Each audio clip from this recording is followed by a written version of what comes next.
This is potentially a multi-day event where it will churn slowly across the state.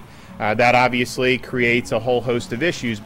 It's kind of tough to predict exactly where Dorian will go. Once it approaches Florida sometime in the Monday to early Tuesday timeframe, the steering currents really weaken, and so there'll be nothing in the atmosphere to pull it along. So that makes figuring out where it will go a pretty challenging task. There are several different scenarios. One is that it could ride up the east coast of Florida, flirting with the coast or going just offshore. That would keep the bulk of the winds right along the immediate coastline, but heavy rain, inland flooding a possibility as well. Scenario 2 calls for a much more direct hit. This would be the scenario in which Dorian actually makes landfall, moves on to perhaps central Florida, somewhere up and down the eastern Florida coast, and goes inland some ways.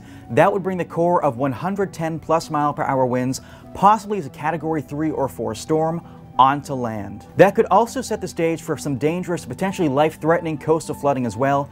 With Dorian's surge, we'll have onshore winds for a long period of time north of the center of the storm, and that, coupled with king tides, the highest tides of not only a month, but perhaps the year, will lead to some really dangerous coastal flooding. Now, we have several cities in play for this. We can't pinpoint exactly where at this point, but any place from Miami all the way northwards through perhaps Jacksonville, you need to watch this, but I think the best risk, Central Florida, Space Coast, maybe down towards like Port St. Lucie. So timing for this is crucial. Right now, it looks like Dorian will make a run towards the coast sometime late Monday into early Tuesday. Around then, it could slow down, stalling for maybe a day or more and unleashing very heavy rains across much of Florida.